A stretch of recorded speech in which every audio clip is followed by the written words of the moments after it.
नमस्कार, आप देख रहे हैं यूथ इंडिया एनटीवी और मैं हूं आपका दोस्त राजा पांडे।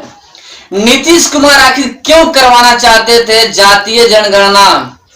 साथ में तेजस्वी यादव मिलकर के बहुत बड़ा फंडा है, बताएंगे आपको हम। वीडियो में अंत तक बने रहिएगा, आपको समझ में आ जाएगा। तेजस्वी यादव बोल रहे थे कि एक बार जातीय जनगणना हो जाएगा तो गरीबों का भला होगा। आपको बताएंगे वीडियो में हम कि आखिर भला किसका होने वाला था। इससे पहले अगर अभी तक आपने हमारे चैनल को सब्सक्राइब नहीं किया है तो प्लीज लाल बटन दबा के चैनल को सब्सक्राइब कर लीजिएगा, लाइक कर दीजिएगा और बेल के आइकन को जरूर दबा दीजिएगा ताकि जो भी न्यूज हो, अपडेट हो, सबसे पहले सीधा आप तक पहुंच सके। लाइक और सब्सक्राइब करने में पैसा नहीं लगता है दोस्त, तो प्लीज सब्सक्राइब कर ही दीजिए। अब आइए बात करते हैं मुद्दे की। तेजस्वी यादव बोल रहे थे कि जातीय जनगणना कराने से गरीबों की भला हो जाएगी। अरे भाई, गरीबों की भला जातीय जनगणना से नहीं होने वाला है, उनका सहयोग करने से होने वाला है। इतना ही गरीबों की भला करने का शौक है तो बिहार में एक बड़ा सा फैक्ट्री बनवा दीजिए। कम से कम बिहारी बाहर तो नहीं जाएंगे, कम से कम पिटाएंगे तो नहीं। बहुत सारे राज्य से बिहारियों को मारकर भगाया गया है, भगाया तो नहीं जाएगा ना। अब देखिए कितना बड़ा फंडा है, 500 करोड़ रुपया खर्च होने वाला था जातीय जनगणना में। 500 करोड़ रुपया में एक फैक्ट्री बन जाएगा, गरीबों का भला उससे हो जाएगा। बिहारी बाहर नहीं जाएंगे, बिहार में ही रहेंगे, अपने घर परिवार में ही रह करके काम करेंगे और अपना पालन पोषण करेंगे ना। 500 करोड़ में फैक्ट्री बन जाती, लेकिन नहीं, फैक्ट्री नहीं चाहिए। बिहार में बेरोजगारी है तो बेरोजगारी दूर करने के लिए फैक्ट्री नहीं बैठेगा। राजनीतिक फायदे के लिए जनगणना होगा, जातीय जनगणना। शुरू से ही तेजस्वी यादव और नीतीश कुमार जातीय जनगणना कराना चाहते थे, लेकिन क्योंकि इनकी सरकार बिहार में नहीं थी, नीतीश कुमार बीजेपी के साथ में थे, इसलिए जनगणना नहीं हो पा रहा था। लेकिन बीजेपी के साथ खत्म होते होते जब तेजस्वी यादव से हाथ मिल गया तो जातीय जनगणना का कहानी शुरू हो गया और जातीय जनगणना शुरू भी हो गया। आपको बताते हैं हम कि जातीय जनगणना से आखिर फायदा किसका होने वाला है। जैसे कि तेजस्वी यादव कह रहे हैं कि गरीबों का फायदा होगा। देखिए, गरीबों का फायदा तो होगा नहीं, अमीरों का भी फायदा नहीं होगा। यहाँ पर सिर्फ और सिर्फ राजनीतिक पार्टियों का फायदा होगा, इन जैसे मतलबी पार्टियों का फायदा होगा जो कि जाति की राजनीति करते हैं अपने फायदे के लिए। जैसे कि जातीय जनगणना जब हो जाएगा तो इनको पता चल जाता है कि कौन से क्षेत्र में कितनी जातियां हैं और कितनी जातियां का कितनी जनसंख्या है। उसी आधार पर वहां जाकर भाषण देते हैं, उनके पक्ष का भाषण देते हैं और वोट बैंक बना लेते हैं, जो कि 24 और 25 की चुनाव में फायदेमंद होता है। उसी हिसाब से भाषण करते हैं, उनके पक्ष की भाषण करते हैं और वोट बैंक बनाकर वोट लेकर के जीत जाते हैं। यही फंडा था। और देखिए, नीतीश कुमार कह रहे थे कि हम अपने खर्चे से जातीय जनगणना कराएंगे। तो भाई, सबसे पहले ये बता दीजिए कि आपके पास कौन सा कंपनी है, कौन सा होटल, रेस्टोरेंट या बड़ा फैक्ट्री या कंपनी है जिससे आपका पैसा आता है आपके पास। क्या 500 करोड़ रुपए खर्च कर देते जातीय जनगणना में? ये तो बताइए, पब्लिक को तो दिखाइए। आप जो 500 करोड़ रुपए खर्च करने की बात कर रहे हो हमारी है, आम पब्लिक की है, आपकी नहीं है। आपकी तो औकात ही नहीं है कि 500 करोड़ रुपए खर्च कर सके। हमारी पैसा, गरीबों की पैसा लेकर के और गरीबों को ही बेवकूफ बनाने की काम कर रहे हैं आप लोग। 500 करोड़ घपाला करके राजनीतिक फायदे में जुटाना था।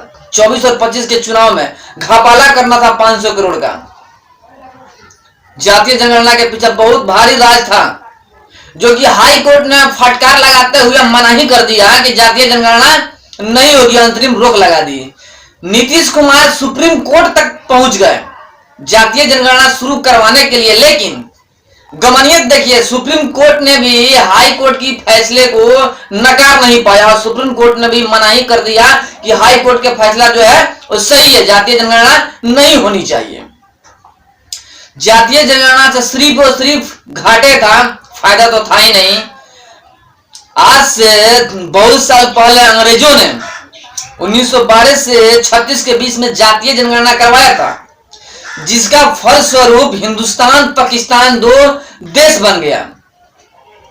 क्योंकि जातीय जनगणना करा करके वे जान गए थे कि कितने हिंदू और कितने मुस्लिम है, और उन्हीं के अनुसार उनके क्षेत्र में जाकर उनके अनुसार भाषण देते थे और धीरे धीरे हिंदू को और मुस्लिम को आपस में लड़ा दिए। फलस्वरूप हिंदुस्तान और पाकिस्तान बन गया।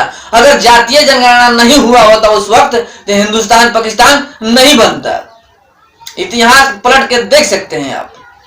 उसी तरह अभी नीतीश कुमार और तेजस्वी यादव जातीय जनगणना करा करके जात में फूट डालना चाहते हैं अंग्रेजों की तरह। अंग्रेजों की फंडा थी फूट डालो राज करो। सेम कहानी ये लोग भी अपना रहे हैं कि फूट डालो राज करो। वही नीति ये लोग भी अपना रहे हैं, अंग्रेजों वाली नीति। लेकिन उस वक्त की बात कुछ और थी, इस वक्त की बात कुछ और है। उस वक्त अंग्रेजों की हुकूमत थी, अभी अंग्रेजों की नहीं, आम पब्लिक की हुकूमत चलेगी। क्योंकि अगर आपको कुर्सी दिया गया है ना, तो आम पब्लिक कुर्सी दिया है। जो कुर्सी दे सकता है वो कुर्सी ले भी सकता है। आप अपने फायदे के लिए जातीय जनगणना करवा रहे हैं, गरीबों के फायदे के लिए नहीं, स्पष्ट हो चुका है। अगर गरीबों का फायदा करना चाहते हैं ना, तो स्टेशन पे जाइए, झुग्गी बस्तियों में जाइए, देखिए वहां पर कितने गरीब हैं, भूखों मर रहे हैं, घर रहने तक की नहीं है, झुग्गी बस्तियों में रहते हैं, एक दिन खाते हैं एक दिन भूखे सोते हैं। सड़कों पे देखिए, बिना घर के रहने वाले लोग सड़कों पे सोते हैं। रात के कोई गाड़ियां चढ़ गई तो उनकी जान जा सकती है। उनके लिए कुछ कीजिए। 500 करोड़ रुपए जो खर्च करना है उनके लिए खर्च कीजिए ना, एक एक घर बनवा के दे दीजिए, तब गरीबों की भला होगी।